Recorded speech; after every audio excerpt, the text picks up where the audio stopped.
बच्चों तुम ऐसे देखो, यहाँ पे हमारे पास क्या है कि यहाँ पे हमारे पास x minus mod x is greater than 0। तो क्या होना चाहिए, x is greater than mod x।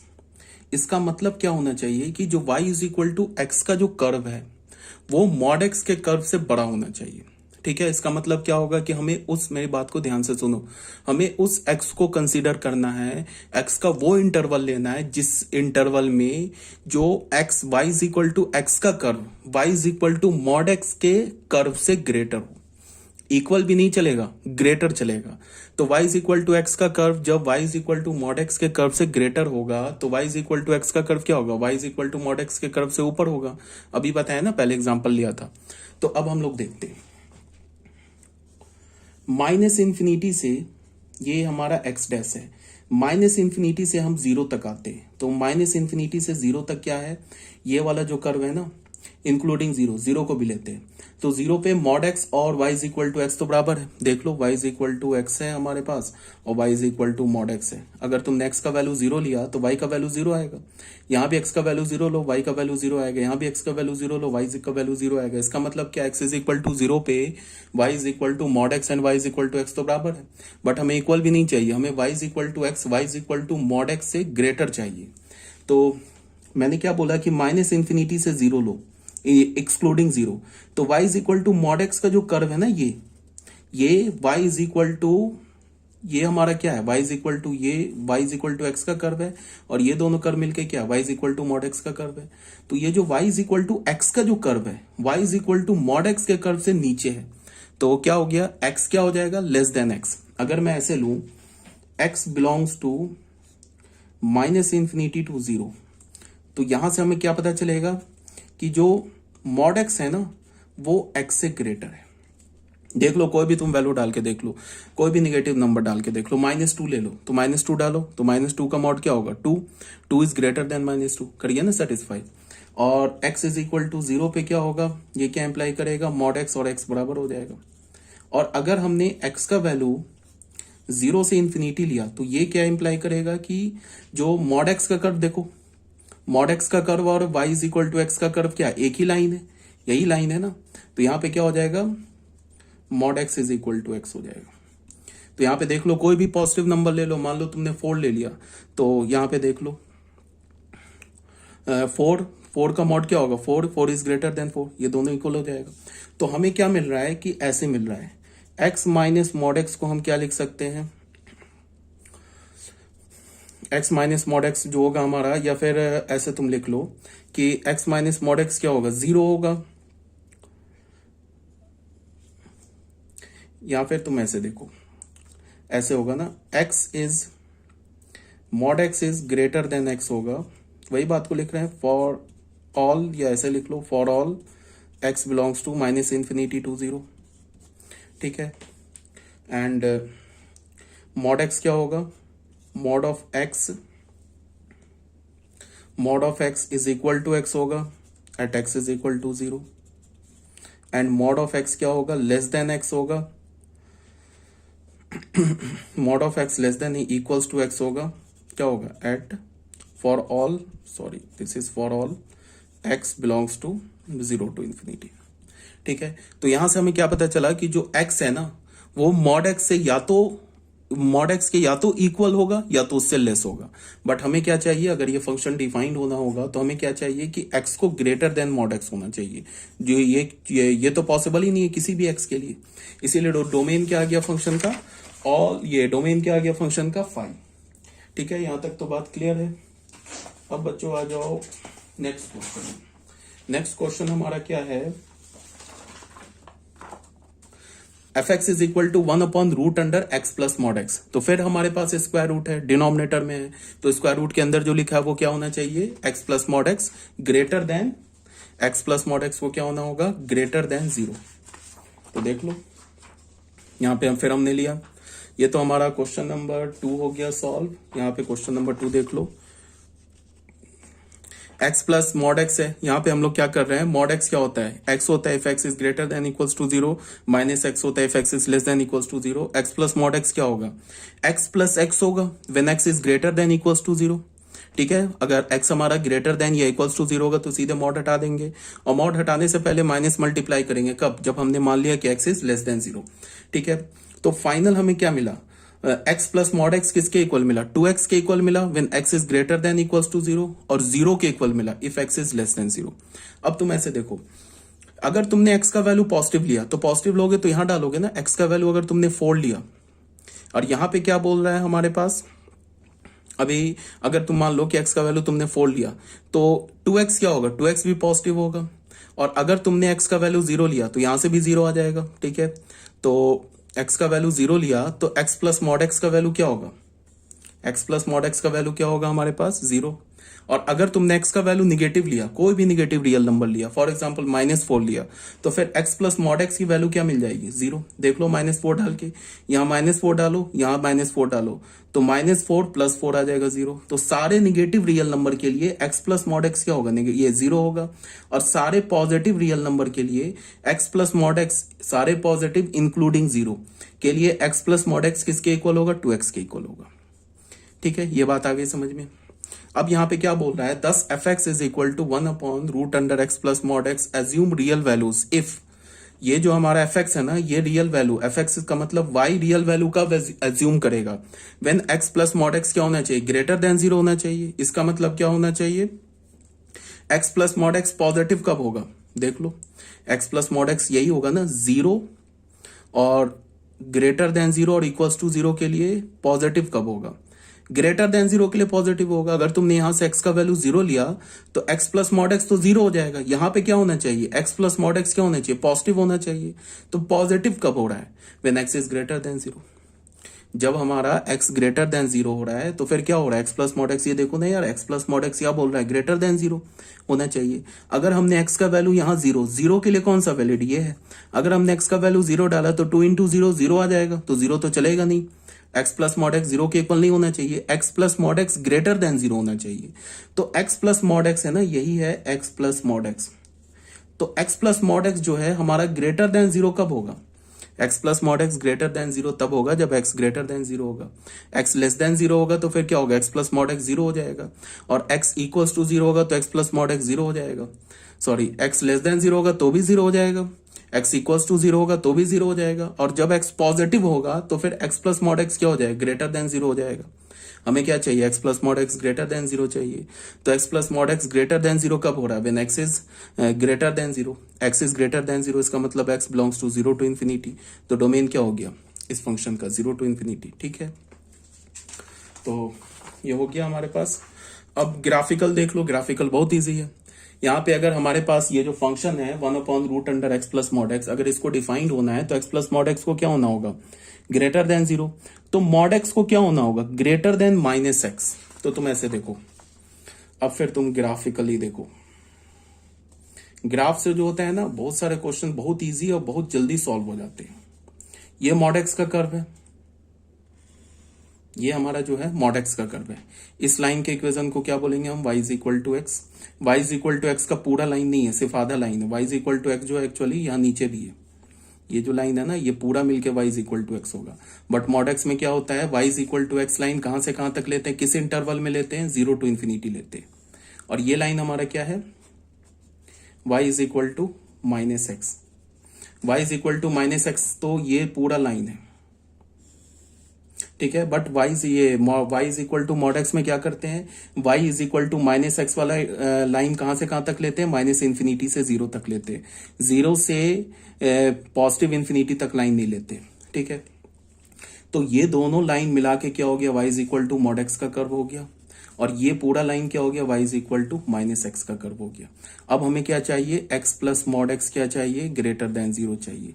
तो यहां से हमें क्या मिला कि जो मॉड x है ना, वो क्या होना चाहिए, ग्रेटर देन -x होना चाहिए, या तो ऐसे बोल लो, या x is greater then minus mod x बोल लो, ठीक है। तो हमने क्या किया, माइनस मॉड x का तो हमें कर्व नहीं पता है, तो हमने लिखा इसको mod x is greater then -x।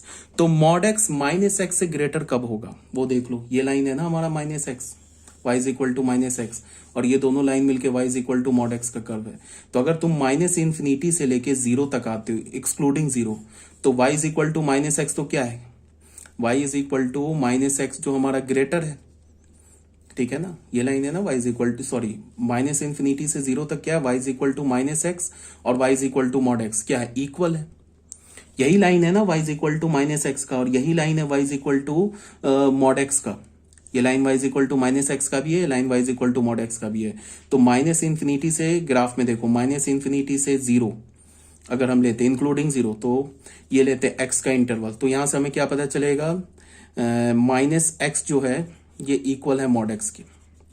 ठीक है, अगर हमने x का वैल्यू 0 से लेके इन्फिनिटी तक लिया, तो देखो y is equal to x का कर्व ऊपर आ गया, y is equal to minus x का कर्व नीचे आ गया। तो यहां से हमें क्या पता चलेगा कि जो मॉड एक्स है ना वो ग्रेटर है माइनस एक्स से। तो यही तो कंडीशन हमें चाहिए। कहाँ मिल रहा है, x belongs to 0 to infinity, तो डोमेन फंक्शन का क्या हो गया, 0 टू इन्फिनिटी, ऐसे भी हम बोल सकते हैं। ठीक है, अगर मान लो fx और gx का कर्व दे रखा है, fx अगर gx से ग्रेटर है तो fx का कर्व क्या होगा, gx के कर्व से ऊपर होगा। हम लोग देख लेंगे कि कितने पोर्शन में, x के कितने पोर्शन में fx gx के कर्व से ऊपर है। जिस पोर्शन में x के जिस इंटरवल में fx का कर्व gx के कर्व से ऊपर होगा, उस इंटरवल ऑफ x में fx क्या हो जाएगा, ग्रेटर देन gx हो जाएगा। जिस इंटरवल में, जिस x के इंटरवल में fx का कर्व gx के कर्व से लेस होगा, उस इंटरवल ऑफ x में fx क्या हो जाएगा, gx से लेस हो जाएगा। और जिस इंटरवल में fx और gx इंटरसेक्ट करे या fx और gx ओवरलैप करे, उस इंटरवल ऑफ x में fx और gx इक्वल हो जाएगा। यही बात बोला गया है। ठीक है, तो ये भी हो गया हमारा। थर्ड में क्या आ रहा है हमारे पास, थर्ड हमारे पास क्या है, ये कुछ नहीं है। ठीक है, थर्ड में हमारे पास क्या है, जो हमारे पास फंक्शन है f x is equal to root under x minus mod x. ठीक है, अब तुम्हें पता होगा कि x माइनस मॉड एक्स को अभी हम लोग पीछे क्या पढ़ के आए, ग्रेटेस्ट इंटीजर, ये fractional part of x minus mod x को बोला है ना फ्रैक्शनल पार्ट ऑफ x। तो हमें क्या पता है कि ये जो x माइनस मॉड एक्स है ये कहां से कहां लाई करता है, ये y है ना, x माइनस मॉड एक्स है, कहां से कहां लाई करता है, 0 से 1 के बीच में। इसका मतलब क्या है कि x माइनस मॉड एक्स, तुम कोई भी x का वैल्यू डालो, एनी रियल नंबर, ये x माइनस जो मॉड एक्स होगा ना, ये या तो 0 के इक्वल होगा या 0 से ग्रेटर होगा, 1 से लेस होगा। ग्राफ क्या होता है, फ्रैक्शनल पार्ट ऑफ x का ग्राफ क्या होता है, यही होता है ना फ्रैक्शनल पार्ट ऑफ x का ग्राफ, यही होता है ना फ्रैक्शनल पार्ट ऑफ x का कर्व।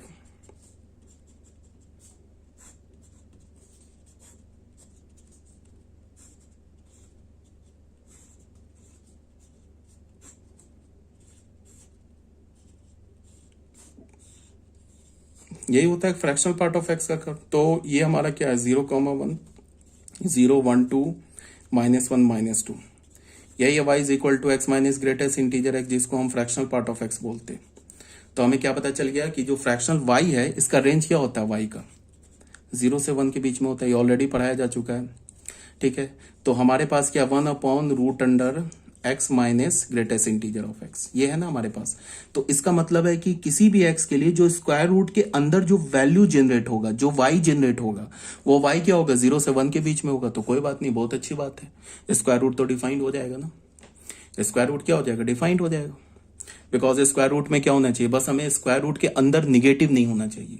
तो हमने क्या देखा कि हम कोई भी x डालें तो ये जो x minus greatest integer of x है, जिसको हम ऐसे भी लिख सकते हैं, ये जो fx है इसको हम ऐसे भी लिख सकते हैं 1/√अंडर फ्रैक्शनल पार्ट ऑफ x। तो ये जो वैल्यू है ये कहां से कहां लाई करेगा, 0 से 1 के बीच में, इंक्लूडिंग 0 एक्सक्लूडिंग 1। ठीक है, इसका क्या मतलब हुआ, इसका ये मतलब हुआ कि इस फंक्शन का डोमेन ऑल रियल नंबर हो जाएगा। कोई भी रियल नंबर डालो ये फंक्शन डिफाइंड होगा। बिकॉज हमें क्या है कि नहीं, ऑल रियल नंबर नहीं होगा, 0 को हटाना पड़ेगा। ठीक है, ऑल रियल नंबर नहीं होगा, 0 हटेगा यार, बिकॉज डिनोमिनेटर 0 हो जाएगा ना। तो हमारे पास एफ एक्स क्या हो गया, 1/√अंडर x minus greatest integer of x, जिसको हमने बोला 1/ यार 0 हटेगा। ठीक है, तो हमें क्या पता है x minus greatest integer of x, ये क्या होता है, less than 1 greater than equals to 0। फिर हमें ग्राफ से क्या पता है, ग्रेटेस्ट इंटीजर, ये फ्रैक्शनल पार्ट ऑफ x का ग्राफ हमने बनाया था, उससे हमें क्या पता है कि फ्रैक्शनल पार्ट ऑफ x का ग्राफ 0 कहाँ होता है, इंटीग्रल वैल्यू पर 0 होता है, -2 पर 0 होगा, -1 पे 0 होगा, 0 पर 0 होगा, 1 पे 0 होगा, 2 पे 0 होगा। इंटीग्रल पॉइंट पे क्या होता है, इंटीग्रल पॉइंट पर फ्रैक्शनल पार्ट x क्या होता है, 0 होता है। बट ये जो हमारा फंक्शन है ये तो डिनोमिनेटर में है, x माइनस मॉड x क्या होना चाहिए, ये 0 नहीं होना चाहिए, पॉजिटिव नहीं होना चाहिए। तो हमें ये देखना है कि x minus greatest integer of x 0 कहाँ है। तो x minus greatest integer of x का वैल्यू 0 कब होगा, for all x belongs to z। तो हमारा डोमेन फंक्शन का क्या हो जाएगा, ऑल रियल नंबर से सिर्फ z हटा दो। अगर तुमने पूरे रियल नंबर से z हटा दिया तो क्या हो जाएगा कि ये फंक्शन जो स्क्वायर रूट का वैल्यू होगा वो कहां से कहां लाई करेगा, 0 से 1 के बीच में, एक्सक्लूडिंग 0, फिर 0 नहीं आएगा। तो फिर कोई बात नहीं, स्क्वायर रूट डिफाइंड है, पॉजिटिव है ना 0 से 1 के बीच में, तो स्क्वायर रूट डिफाइंड है, तो फिर एफ एक्स डिफाइंड है, एफ एक्स डिफाइंड है तो वाई डिफाइंड है, वाई डिफाइंड है तो फंक्शन डिफाइंड है। ठीक है, तो डोमेन हो गया आर माइनस जेड। एक तो ये रास्ता हो गया।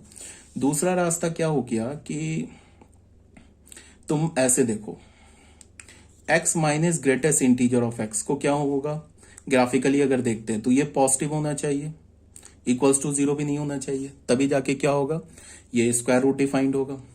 तो यहां से हमें क्या पता चला कि ग्रेटेस्ट इंटीजर ऑफ x क्या होना चाहिए, ग्रेटेस्ट इंटीजर ऑफ x जो होगा वो लेस होना चाहिए किससे, x से। तो हमने एक कर्व ड्रॉ किया y is equal to greatest integer x का, एंड एक कर्व ड्रॉ किया y is equal to x का, और देख लिया। तो ड्रॉ करते हैं। तो यहां पे देखो ये y is equal to x का कर्व है,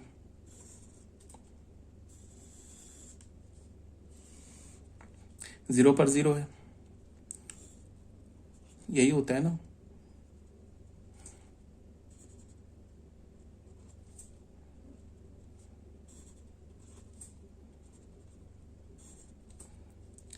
उसके बाद क्या है, ये हमारा हो गया एग्जैक्टली 1, ये हमारा हो गया एग्जैक्टली यहाँ 2 हो जाएगा।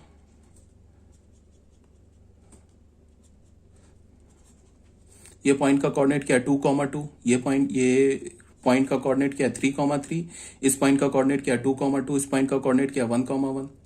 ठीक है ना। तो ये y is equal to x line पे लाई करेगा, ये जो पॉइंट है, because y is equal to x line पर x और y इक्वल होता है। अब ये पॉइंट क्या है हमारा, -1,1। तो ग्रेटेस्ट इंटीजर फंक्शन का कर्व कैसे होगा, ऐसे। ठीक है, ये हमारा -1 हो गया, ये 0 हो गया, ये 1 हो गया। उसके बाद बताओ कर्व कैसे होगा, ये पॉइंट हमारा -1 -2,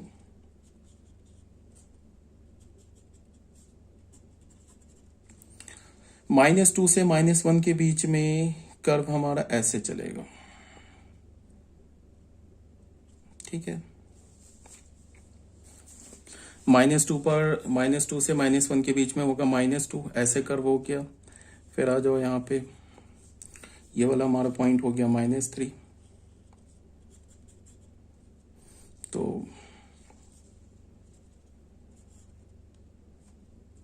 एग्जैक्टली इसके ऊपर होल होगा, ऐसे करवाएगा ना ये ग्रेटेस्ट इंटीजर का। तो अब तुम देखो कि ग्रेटेस्ट इंटीजर x को क्या होना होगा, लेस देन x होना होगा। ठीक है, तो तुम ऐसे देखो, ये line y is equal to x का है, और ये जो लाइन है ना, ये जो लाइन देख रहे हो ना आप, ये लाइन, ये किसका है, ग्रेटेस्ट इंटीजर ऑफ x का। तो तुम देखो ग्रेटेस्ट इंटीजर ऑफ x जो है ना, y is equal to x line के, ये सारे कर्व है ना ग्रेटेस्ट इंटीजर x के। तो ग्रेटेस्ट इंटीजर ऑफ x जो है y is equal to x line से हमेशा नीचे है। ठीक है, सिर्फ एक पॉइंट पर इक्वल है, किस पॉइंट पर इक्वल है, सारे इंटीग्रल वैल्यू पर इक्वल है, -3 पे, -2 पे, -1, 0, 1, 2, 3 पे इक्वल है। बाकी सब सारे रियल नंबर पे, इस रियल नंबर 0 से 1 के बीच में कोई भी रियल नंबर देखो, ये y is equal to x का कर्व है, और ये ग्रेटेस्ट इंटीजर का नीचे है। 1 से 2 के बीच में देखो, ये हमारा y is equal to x का कर्व है, ये ग्रेटेस्ट इंटीजर x का कर्व है, नीचे है। सिर्फ इक्वल कहां पे, इंटीग्रल पॉइंट पे। ठीक है, और हमें क्या चाहिए, greatest integer of x less than x चाहिए। तो लेस देन x कहां आ रहा है, all real number except integral point. ठीक है, लेस देन x कहां आ रहा है, all real number of x except integral point. तो हमारा डोमेन फंक्शन का क्या हो गया, ऑल रियल नंबर -z, यही हमारा फंक्शन का डोमेन हो गया। सारे रियल नंबर को लेना है एक्सेप्ट इंटीग्रल पॉइंट। ठीक है, तो यहां ये भी ग्राफिकली क्लियर हो गया होगा। अब इसी बात को यहाँ पे बताया गया, देख लो ग्राफ से बताया गया है तुम लोगों को। देखो क्लियरली फ्रॉम द, ये तो ग्राफ मैंने बना दिया y is equal to x का और y is equal to greatest integer x का बना दिया।